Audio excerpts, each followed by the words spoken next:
Then again, here you draw a normal. Now the ray is moving from denser to rarer medium. So it should bend away from normal. Okay, away from normal. This is the angle of prism. Okay, later on we'll write all some equation. The first, what will happen to the ray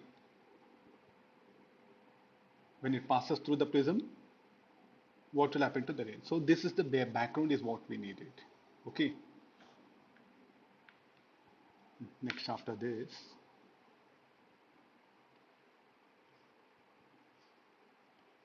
now if a ray is incident at certain angle, then after refraction it becomes parallel. Then this will be minimum deviation. These two angles will be equal. These two angles will be equal. We know this one. So this particular thing is minimum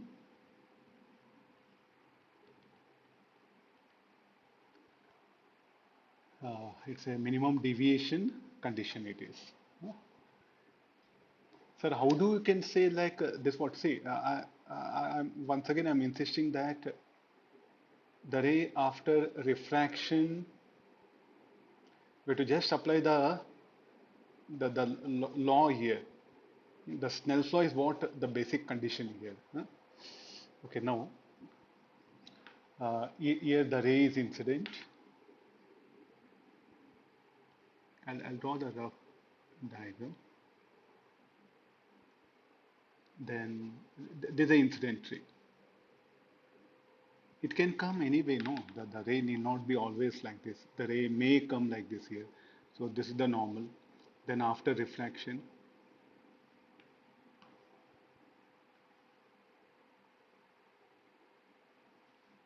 I'll better take it off. Oh,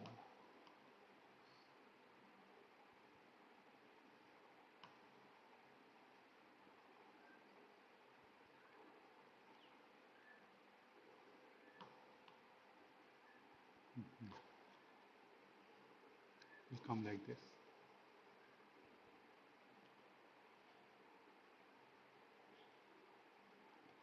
So, sir, what you are doing here, like, okay,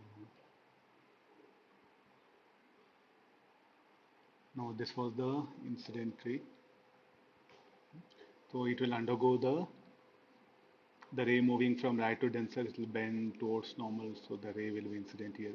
Here the ray will undergo TIR.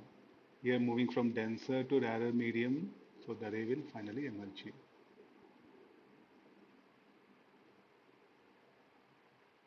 If it doesn't undergo TIR, what will happen? If it doesn't undergo TIR, where the angle of incidence is greater than critical angle, so it's undergoing TIR. If it doesn't undergo TIR, then we'll get a situation of like this.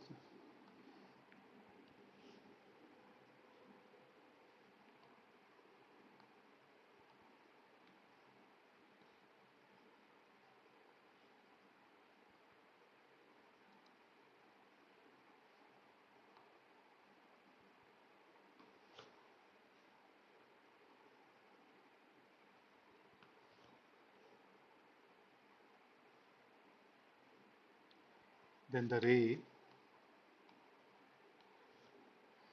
you look at this one here, rarer to denser will bend towards normal. Again, this is normal. Denser to should bend away from normal, away from normal.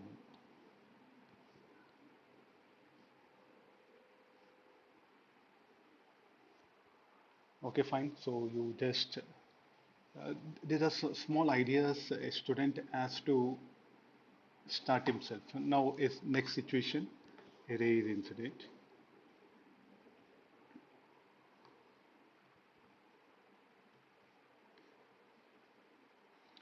Now it happens that we know it will undergo diffraction. Then if it is incident normally, it will go undeviated. Here, this is very important. It is incident at 90 degrees.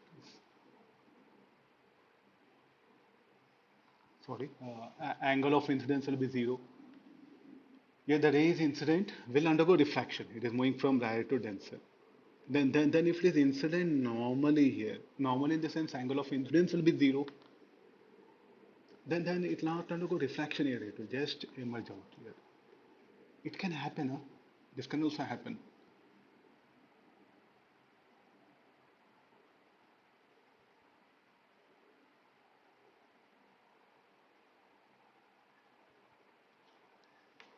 So next condition, let's see. The situations will be given for you. Huh? Okay, now the next one, the ray is incident here. So here it will be, no, if it undergoes TI here,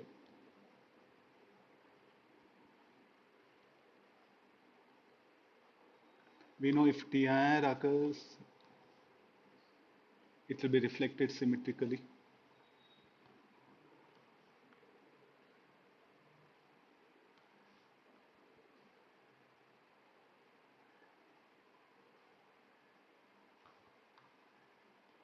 Then again draw a normal. It all depends upon the given conditions. Huh?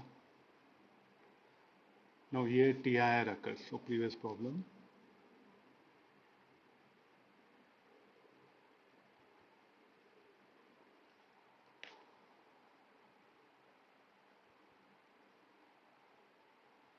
Anything can happen. If it is a minimum deviation, it should be parallel to the base.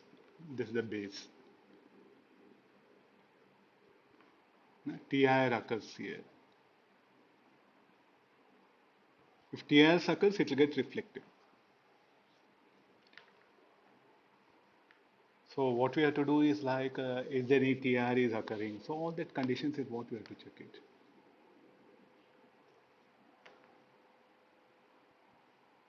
I brought next here. So if a ray is incident here,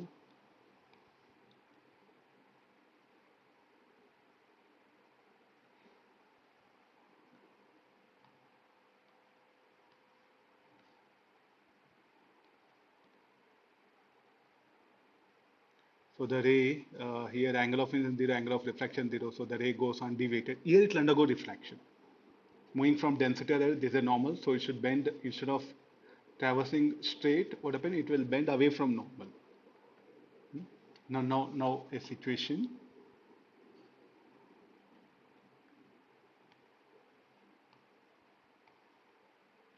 The ray, if it undergoes TIR here TIR.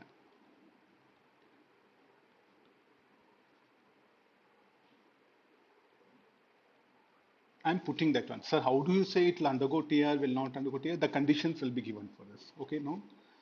You need to bother. So the ray will get reflected.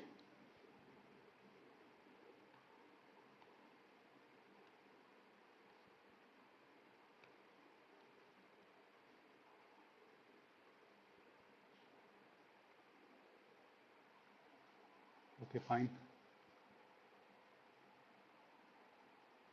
And now if a ray is incident,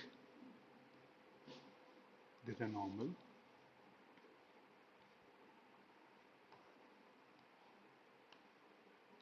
If a ray is incident like this, instead of incident, normal incidence, then let's analyze here. The ray moving from rare to denser. So it should bend towards normal. So towards normal. Okay, done. Then again it's moving from denser to rarer. So let's go for the normal. There's a normal.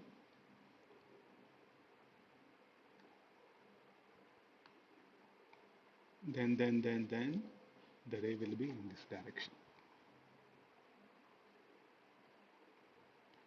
Ray moving from rarer to denser. So the refracted ray should bend towards normal. There's the incident angle. If this incident angle is less than critical angle here, it will undergo refraction, so it will emerge out here. Anything can happen. I think you can manage, you know. Next again, if a ray is incident,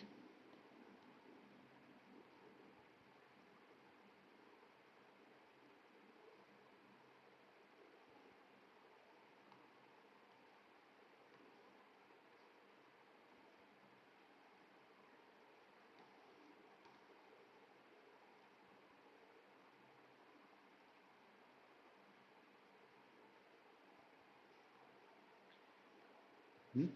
Okay, but sir, I am not seeing any prism. Let it be. This part is what you can treat like a prism. This will be the angle of prism. Work out, take help of all mathematics. Next again, if there are more than one prisms are there, so that the ray, let it be incident here, undergo refraction.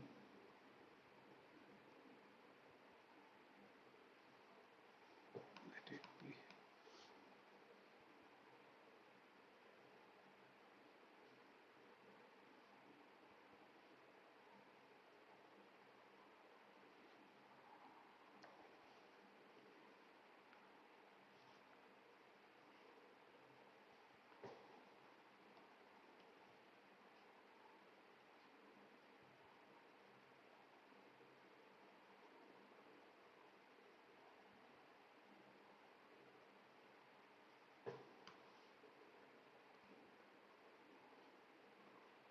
Are you getting now? If there are multiple prisms are there, so the ray will start from here. Now will undergo again further refraction. So what prism? It just deviates. It changes the path of the ray. That's what I mean to say. Not only one prism. If there are multiple prisms are there, you can bring the concept like this. Due to this particular prism, there will be deviation. Again, the ray will further undergo deviation due to this prism. Now calculate deviation of this. That will be the net deviation. It undergoes TR here. Here it undergoes TR. So it will come out like this.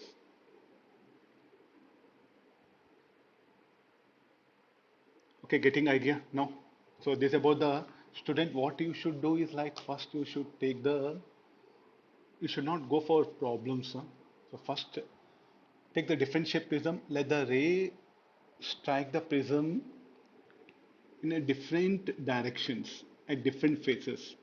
Then what will happen to the ray? So somewhere whenever a ray moving from denser to there is a possibility of TR. If there is a TR, if there is no TR, then what conditions will arise? So in this way, one has to analyze. So there's a background is what needed for us. Okay. Okay, let's start with the small numerator.